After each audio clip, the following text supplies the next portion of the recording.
Recording, and I'm still on this shitty phone. I'm so lazy I can't. I have so many apps on my phone, the idea of downloading them all onto another device and then having to log in to all these apps, because I do use all these apps. It's not like having I don't know, like a room or garage full of junk that you don't use. But the phone becomes the same thing, weirdly. All the digital... Oh god, I'm trying to lay down on these rocks. All the digital things we collect are quite remarkable if you think about music and all the albums and people's movies and Netflix collections and all that kind of stuff. Sort of becomes the same thing. I've noticed that with my emails. I'm really efficient with, as of the last couple of years, with ensuring that nothing remains in the spam and nothing remains in the trash. Pretty much 48 hours is the maximum that anything will stay in my folders for. I say folders, I have folders, sorry, I mean in the kind of inbox, spam box, deletion box.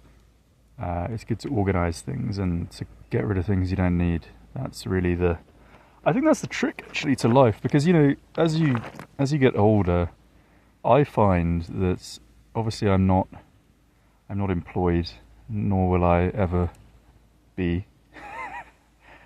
I hope. I don't need to be, which is good. That isn't to say that I don't do work. I'm just not conventionally... I don't view it as work, actually. Maybe I don't do any work. I mean, I guess someone in a job that they enjoy that is employed might say the same thing. But the idea of being employed makes me physically chunder. But what I was saying is, even if you don't see them on a daily basis, things like emails and all these things are in the back of your mind. Subconsciously, you've saved them. They're archived. So if you don't delete them, they're stored up here, and you're thinking about how, oh God, in like 2 weeks I need to clear that folder, otherwise I'm not going to be able to find this email.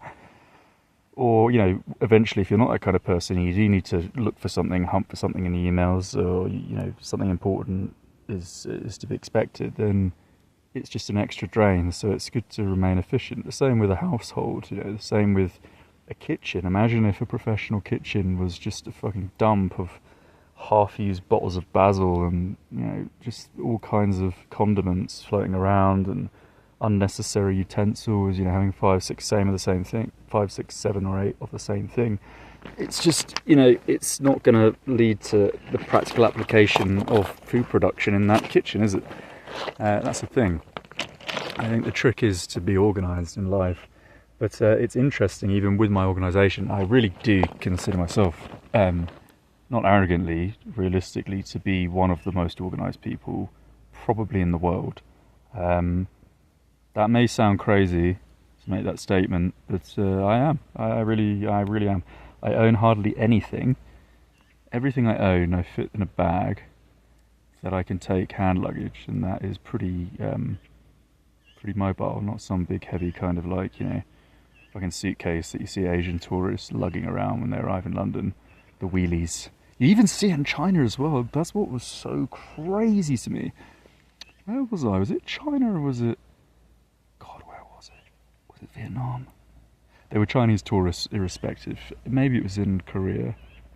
Anyway, it's not just suitcases. When Chinese people have a family and they go to a park just for like a picnic or an outing, they take a giant suitcase that's more, let's say, horizontal as opposed to vertical. It's really wide on 4 wheels. A bit like if you were lugging around kind of like a portable jukebox, that kind of parameter. And inside they have all their food and their picnic and stuff, and they just wheel it around. And of course all the parks in China and the kind of parks that kind of Chinese people go to, being such a materialist culture, are all just paved and commercialised and stuff like that, so you can just wheel yourself from point to point. It's amazing. But my point was that even without going on a tangent as I usually do, with all this organisation, I wouldn't even have time to have a job, even if I decided that I'd like the idea of being employed as an experience really more than anything else. I actually don't have the time in the day, which is mad. As somebody that, doesn't have a 9 to 5 work schedule, and all that entails. Good God, I haven't even had a long day. I'm just getting old. All that entails. You know, I don't even have a house. I don't have mortgages. I don't have any of this stuff, which is great. I think it's fantastic. But I'm still so busy. Just the day-to-day administration of being mobile and being a tourist and being interested in the world. It's just enough to keep you pinned down. I mean, even ironically, because of the organisation, in some ways, I have more to do. You know, over the years, take YouTube as an example. I don't like the platform, but what can you do? You know, it's the best place to find content. You know, even if most of the content is kind of pre-approved to a set narrative and is kind of toxic, there's still little things like I subscribe to, and I make sure I only subscribe to things that I use. If I don't watch somebody's channel for a while, I unsubscribe, even if I like the person and I like the content, just because I don't want a feed being filled up. And you know, some might think I'm a bit OCD. But I don't like to not complete things, for the most part. Like, I just finished a book, Don Quixote, and I had this book on my Kindle several years ago.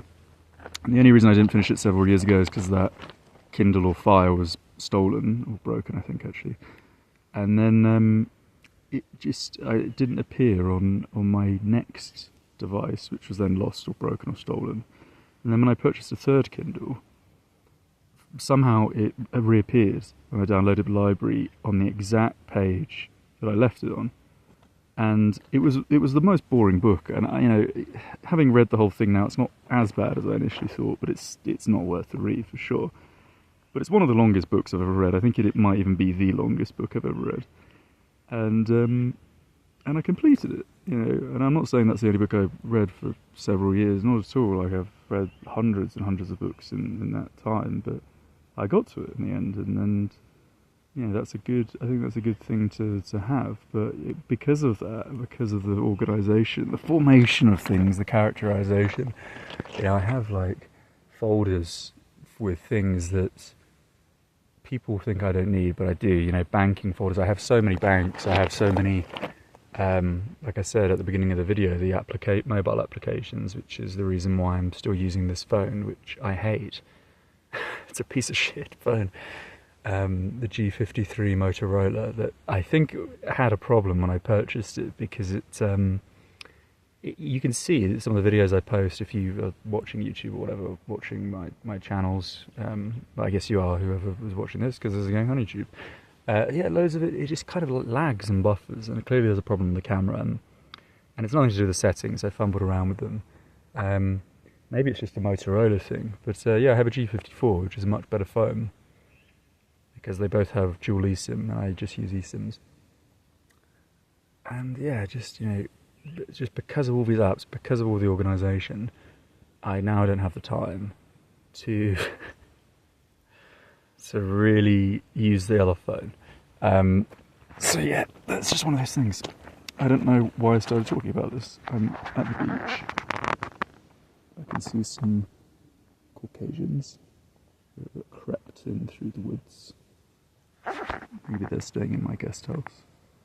Staying in Dr. Eisman, which is here in Chichkan, which is 1 hour south on the south shore of Issyk-Kul in Kyrgyzstan from Karakol.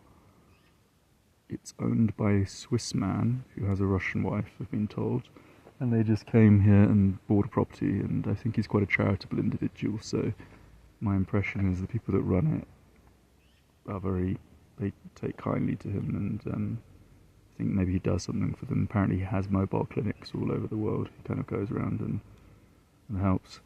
But yeah, really good value, really nice guest house, really nice people, actually.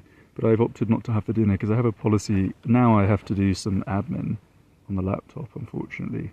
But I make it important to come to the beach every day and just have my lunch, which I usually cook on the fire. Not anything like Gordon Ramsay style, obviously. I'm talking about like a tin of fucking tuna or sardines, and then, you know, classic Russian style pickled gherkins and some other healthy carbs and just random stuff that's pretty good for you for the most part. Just make a little fire. It always takes me 5 minutes. Pick some wood up, make a little cubby, and then set it up. Become a bit of a fire maestro, I must say. It's very easy. But it's easy when there's no wind and it's hot, so it's not lugging down with rain. Yeah, there we go. I think I'll leave it at that. I didn't want to say anything political. Pretty pointless vlog, but there's a load of here's something interesting. So British people, Canadians and Americans are all basically barred from Iran. Israelis are barred from Iran, but the three countries I just mentioned, you have to go on a organised tour unless you get an Iranian sponsor, so unless you know an Iranian person that then has to host you for the entire time, which is kind of awkward, otherwise they assumably get in trouble.